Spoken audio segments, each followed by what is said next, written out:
चलो अशोक के ना सही पर रोहित के मन में तो उत्साह है अपनी मम्मी के जन्म दिवस को लेकर।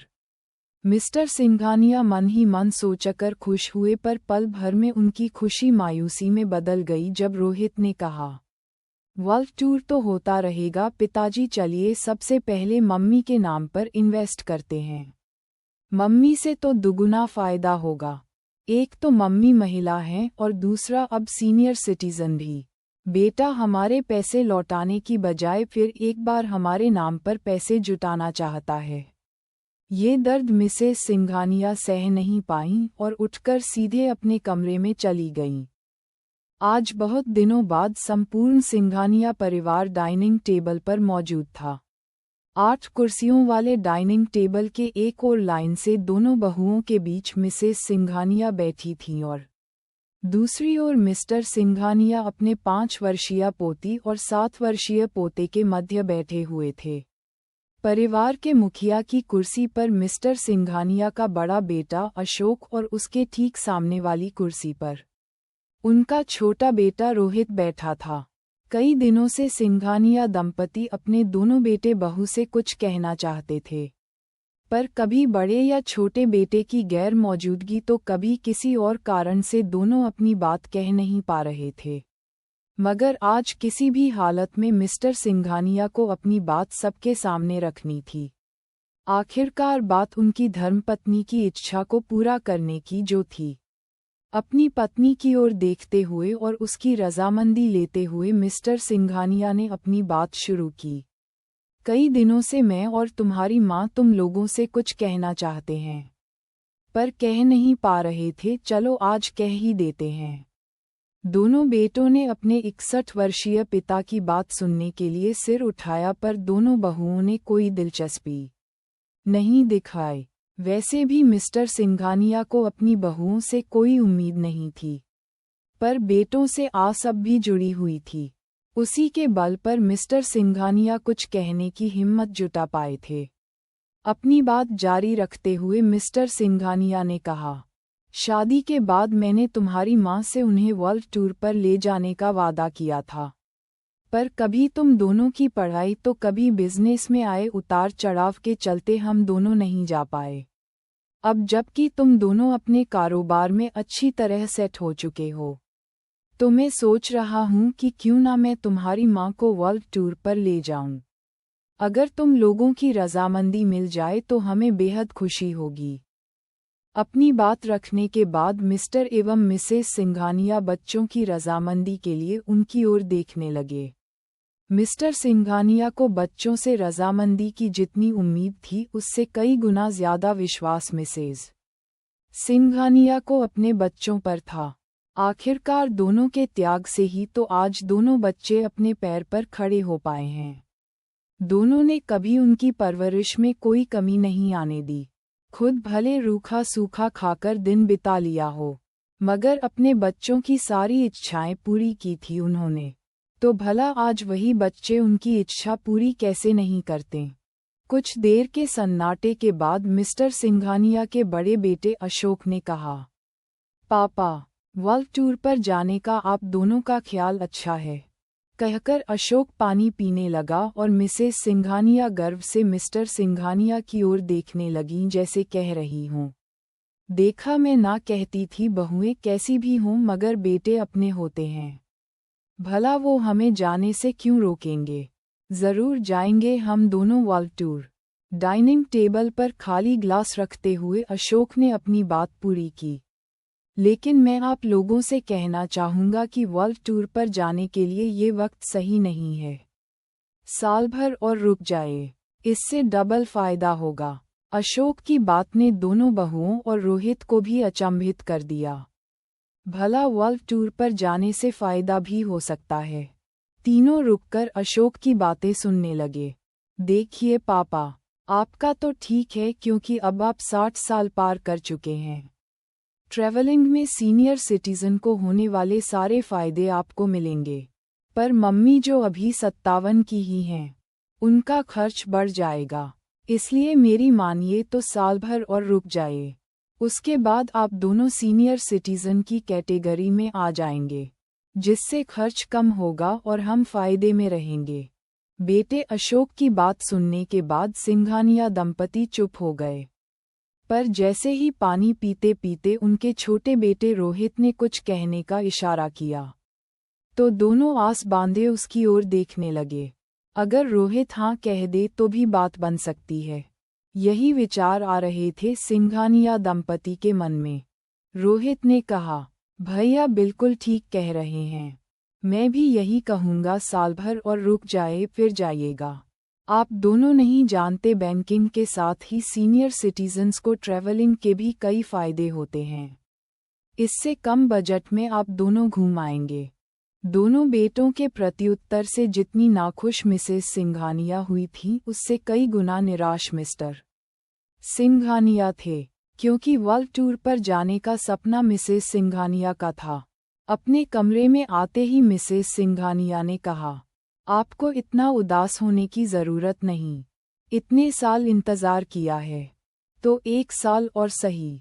सच ही तो कह रहे हैं बच्चे, साल भर में हम दोनों सीनियर सिटीजन हो जाएंगे। तो चलेंगे दोनों बुढ़ा बुढ़ी दुनिया की सैर पर। कहते हुए मिसेस सिंघानिया हंसने लगीं। मुझे माफ़ कर दो विमला, मैं जवानी के उन दिनों में समय के अभाव में तुम्हारी इच्छा पूरी नहीं कर पाया और आज पैसों के अभाव ने मुझे मजबूर कर दिया। अच्छा होता अगर रिटायरमेंट से पहले मैं भी कुछ पैसे तुम्हारे और अपने लिए बचा लेता, पर तुम ही कहती थी अपने बच्चे अपने होते हैं, बुढ़ापे में वही हमारा सहारा बनेंगे, हमें पैसों की क्या ज़रूरत।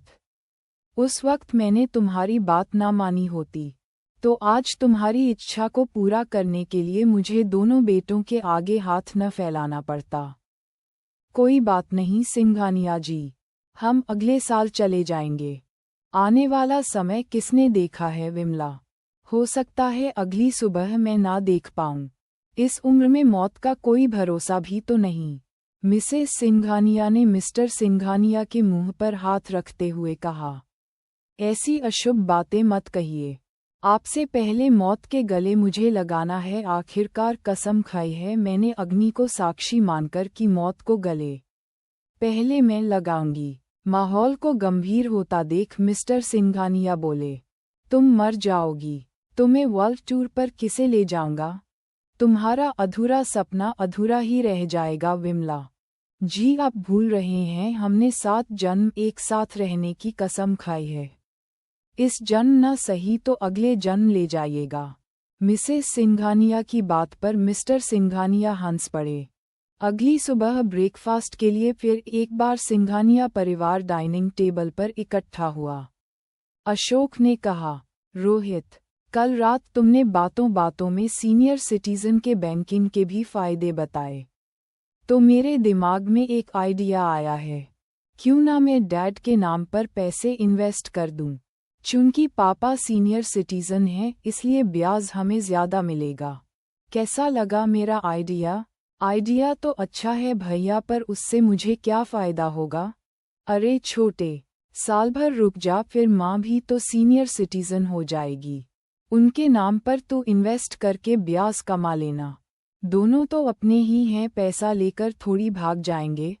हाँ भैया, ये हुई ना बात। आपका आइडिया बेस्ट है।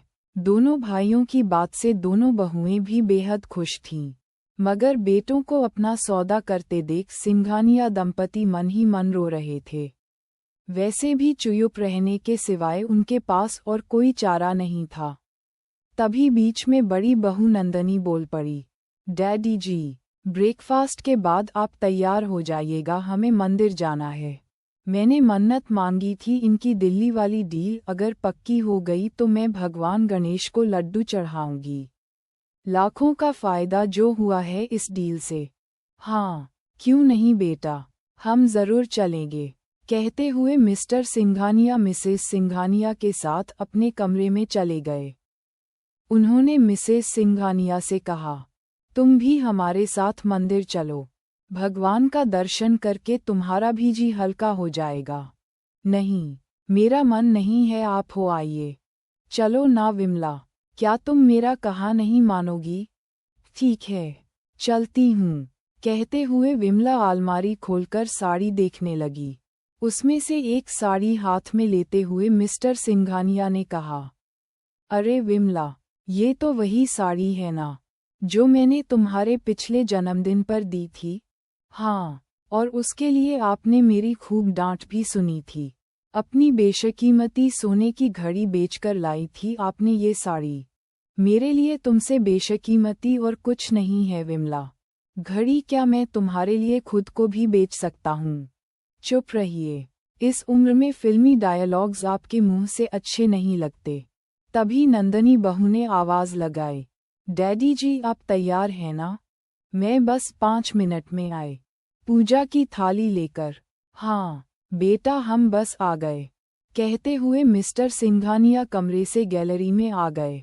10 मिनट बाद मिसेस सिंघानिया कमरे से निकले और गैलरी से होते हुए दोनों नीचे आ गए। अरे मम्मी जी, आप कहाँ चल दी? नंदनी ने पूछा। बेटा, मैंने ही विमला को अपने साथ चलने को कहा, अगर मैं चला गया तो वो घर में अकेली रह जाएगी। लेकिन डैडी जी, हम कहीं घूमने नहीं जा रहे, मंदिर जा रहे हैं। आपको मैं इसलिए साथ ले जा रही हूँ क्योंकि आप सीनियर सिटीजन हैं। आपकी वजह से मुझे बिना लाइन लगाए और बिना पास के फ्री एंट्री मिल जाएगी। इसलिए मम्मी जी को घर पर रहने दीजिए और आप चलिए मेरे साथ। एक सीनियर सिटीजन के साथ 2 लोगों को एंट्री नहीं मिल सकती। वहीं खड़ी छोटी सुमन ने हंसते हुए कहा, मम्मी जी को साल भर बाद नंदनी भाभी अपने साथ ले जाएंगी, जब उनकी गिनती भी सीनियर सिटीजन में होने लगेगी। सुमन की बात को अनसुना करते हुए मिसेस सिंघानिया ने कहा, ठीक ही कह रही है नंदनी बहू, आप उसके साथ हो आइए, मैं घर पर ही ठीक हूँ। कहते हुए मिसेस सिंघानिया अपने कमरे की ओर चली गईं। करीब 15 दिन बाद एक रोज़ मिस्टर सिंघानिया का बैंकिंग एजेंट उनके घर आया और उसने मिस्टर सिंघानिया को बताया कि उनके एलआईसी के कुछ लाख रुपये उन्हें बहुत जल्द मिलने वाले हैं। ये एक ऐसा इन्वेस्टमेंट था जो शादी से कई साल पहले मिस्टर सिंघानिया ने किया था और उसे भूल चुके थे। मिस्टर सिंघानिया सुनकर बेहद खुश हुए। बेटे, अगर अपनी माँ का सपना पूरा ना कर पाए तो क्या हुआ, मैं अभी जिंदा हूँ। विमला के सीनियर सिटीजन होने का इंतज़ार क्यों करूँ? इन पैसों से इसी माह उसे वर्ल्ड टूर पर ले जाऊंगा। मिस्टर सिंघानिया ये खुशखबरी मिसेस सिंघानिया को देने पहुँचे तो सीढ़ियों पर मिसेस सिंघानिया सुमन के साथ उतरती दिखीं। विमला को अपने सामने देख मिस्टर सिंघानिया चुप नहीं रह पाए और सुमन के सामने ही बोल पड़े, विमला, सुना तुमने, मुझे एलआईसी के कुछ पैसे मिलने वाले हैं। हम उन पैसों से वर्ल्ड टूर पर जाएंगे। तुम जाने की तैयारी करो विमला। मिसेस सिंघानिया सुनकर बहुत खुश हुई। देर से सही पर उनका सपना पूरा होने वाला था। लेकिन उन्हें क्या पता था कि आगे क्या होगा। अगले दिन सुमन अपनी सास के गले लगकर रोने लगी। मम्मी जी चलिए मेरे साथ, देखिए ना रोहित ने अपनी क्या हालत बना रखी है। सिंघानिया दंपति रोहित के कमरे में पहुंचे। क्या हुआ बेटा रोहित, तुम्हारे कमरे की सारी चीजें बिखरी क्यों पड़ी हैं? मिस्टर सिंघानिया ने पूछा। डैड, मैं अब जिंदा नहीं रहना चाहता। कारोबार में मुझे बहुत बड़ा नुकसान हुआ है। मुझे 10 लाख रुपयों की ज़रूरत है। अगर 10 दिन में नहीं मिले तो मेरा बिजनेस बर्बाद हो जाएगा। मेरा बहुत बड़ा बिजनेसमैन बनने का सपना भी अधूरा रह जाएगा डैड। बेटे की तकलीफ मिसेस सिंघानिया से देखी नहीं गई। उन्होंने मिस्टर सिंघानिया से कहा, मुझे आपसे कुछ बात करनी है, ज़रा आप मेरे साथ कमरे में आइए। क्या बात है विमला? मैं चाहती हूँ कि आप एलआईसी के पैसे रोहित को दे दें, वरना उसका सपना अधूरा रह जाएगा। और तुम्हारे सपनों का क्या विमला? देखिए, आप मेरी चिंता मत करिए, बेटों ने कहा है ना कि साल भर बाद वो हमारे सपने को पूरा करेंगे। तो ठीक है ना, साल भर और इंतज़ार कर लेंगे। ठीक है विमला, तुम जैसा चाहती हो वैसा ही होगा। मिस्टर सिंघानिया ने 10 दिनों के भीतर सारे पैसे रोहित को दे दिए। इसी तरह साल भर बीत गया और एक शाम जब फिर एक बार चाय और नाश्ते के लिए पूरा सिंघानिया परिवार डाइनिंग टेबल पर मौजूद था, तो मिस्टर सिंघानिया ने कहा, भाई कल तुम्हारी मम्मी का जन्मदिन है। अब मेरी तरह वो भी सीनियर सिटीजन हो जाएगी, तो जल्द से जल्द उनके सीनियर सिटीजन का कार्ड बनवाकर वर्ल्ड टूर पर जाने का टिकट निकलवा लो। अरे पापा, इतनी भी क्या जल्दी है, और कौन सा आप दोनों बिजनेस टूर पर जा रहे हैं, जो ना जाने से लाखों का नुकसान हो जाएगा। साल भर इंतज़ार किया, अब थोड़ा और इंतज़ार कर लो। अशोक की बात से मिस्टर और मिसेस सिंघानिया को जो आघात पहुंचा, उसे बयां कर पाना बहुत मुश्किल था। उसी पर रोहित बोल पड़ा, डैडी आपने तो बहुत अच्छी खबर सुनाई, कल मम्मी 58 की हो जाएंगी। चलो, अशोक के ना सही पर रोहित के मन में तो उत्साह है अपनी मम्मी के जन्म दिवस को लेकर। मिस्टर सिंघानिया मन ही मन सोचकर खुश हुए, पर पल भर में उनकी खुशी मायूसी में बदल गई जब रोहित ने कहा, वर्ल्ड टूर तो होता रहेगा पिताजी, चलिए सबसे पहले मम्मी के नाम पर इन्वेस्ट करते हैं। मम्मी से तो दुगुना फायदा होगा। एक तो मम्मी महिला हैं और दूसरा अब सीनियर सिटीजन भी। बेटा हमारे पैसे लौटाने की बजाय फिर एक बार हमारे नाम पर पैसे जुटाना चाहता है। ये दर्द मिसेस सिंघानिया सह नहीं पाईं और उठकर सीधे अपने कमरे में चली गईं। कमरे में जाकर मिसेस सिंघानिया देखती हैं कि दोनों बेटों के बच्चे वही नाटक खेल रहे थे, जो उस दिन रोहित और सुमन ने उनसे पैसे ऐंठने के लिए रचा था। उस दिन तो बच्चे घर में नहीं थे, तो इन्हें कैसे पता। बच्चों से मिले धोखे को मिसेस सिंघानिया सह नहीं पाईं, सीधे बिस्तर पर जा गिरीं। इधर मिस्टर सिंघानिया भी खुद को रोक नहीं पाए। आज दोनों बेटे और बहुओं के स्वार्थ के आगे उनकी सहनशक्ति ने भी जवाब दे दिया। उन्होंने धिक्कारते हुए बेटों से कहा, शर्म आती है मुझे तुम दोनों को अपना बेटा कहते हुए।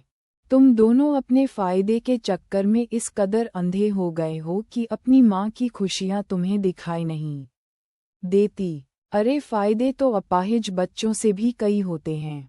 ट्रेन में टिकट की ज़रूरत नहीं होती, स्कूल कॉलेज में एडमिशन से लेकर फीस तक नहीं देनी पड़ती, और तो और नौकरी भी बिना घूस के लग जाती है। मगर हमने तो ये कभी नहीं मनाया कि हमारे बच्चे अपाहिज हों, ताकि हम अपाहिज बच्चों के माता पिता होने का फ़ायदा उठा सकें। पर तुम दोनों अपने अपने फ़ायदे के लिए अपनी माँ के सीनियर सिटीज़न होने का इंतज़ार करते रहे। मैं पूछता हूँ, कितना पैसा बचा लेते तुम सीनियर सिटीज़न के नाम पर? क्या उतना जितना हमने तुम्हारी परवरिश में खर्च किए, या रोहित उतना जितना तुम्हें शहर का सबसे बड़ा बिजनेसमैन बनाने के लिए हमने लगा दिए? शर्म आती है मुझे तुम दोनों को अपना बेटा कहते हुए, कहकर मिस्टर सिंघानिया तेजी से घर से बाहर निकल गए। शाम से रात हो गई, ना मिसेस सिंघानिया अपने कमरे से नीचे आईं और ना ही मिस्टर सिंघानिया घर लौटे थे। दोनों बेटा बहू भी मूड फ्रेश करने के लिए बाहर खाने पर चले गए। इस बात की खबर मिस्टर सिंघानिया को नौकर से मिली। जब वो रात कुछ 11:30 के करीब घर पहुंचे। सो गई क्या मेरी प्यारी विमला? बिस्तर पर लेटी मिसेस सिंघानिया से मिस्टर सिंघानिया ने कहा, बच्चों की बात सुनकर तुम्हें नाराज होने की ज़रूरत नहीं। देखो, आज तुम्हारे जन्मदिन के मौके पर मैं तुम्हारे लिए वर्ल्ड टूर पैकेज का तोहफा लाया हूँ। अब ये मत पूछना कि पैसे कहाँ से आए। मैंने कहा था ना, तुम्हारे लिए मैं खुद को भी बेच सकता हूँ, पर भगवान की दुआ से मुझे खुद को बेचने की ज़रूरत नहीं पड़ी। हाँ, अपना वो घर बेच आया हूँ, जो तुम्हारे कहने पर मैंने नहीं बेचा और ना बच्चों को बेचने दिया, क्योंकि उस पुराने घर से कई यादें जुड़ी थीं बच्चों के बचपन की। पर ऐसे बच्चों की यादों को हम क्यों संजो कर रखें विमला, जिन्हें अपने माँ बाप के सपनों से कोई सरोकार नहीं। तैयारी करो विमला, हमारी फ्लाइट है कल दोपहर की। उठो विमला, उठो। मिस्टर सिंघानिया ने मिसेस सिंघानिया का हाथ पकड़कर उन्हें उठाना चाहा, पर वो नहीं उठीं। क्योंकि मिसेस सिंघानिया बच्चों के धोखे को सह नहीं पाईं और एक ऐसे सफ़र की ओर चल पड़ी थीं जहां से लौटना नामुमकिन था। मिस्टर सिंघानिया के पैरों तले ज़मीन घिसक गई। वो रो तो रहे थे पर आंखों में आंसू नहीं थे। सूख गए थे सारे आंसू। आसपास भी कोई अपना नहीं था जिससे मिस्टर सिंघानिया अपना दर्द बयां कर पाते। भावनाओं में बहते मिस्टर सिंघानिया ने मिसेस सिंघानिया का हाथ थामकर कहा, तुम चली गई ना विमला, मुझे अकेला छोड़कर, हमारे वर्ल्ड टूर के सपने को अधूरा छोड़कर, कहकर मिस्टर सिंघानिया ने अपनी आंखें मूंद ली। तभी उन्हें यूं महसूस हुआ जैसे विमला उनके हाथ को कसकर थामे कह रही हो, जी आप भूल रहे हैं, हमने 7 जन्म साथ रहने की कसम खाई है। इस जन्म न सही तो अगले जन्म ले जाइएगा मुझे वर्ल्ड टूर पर।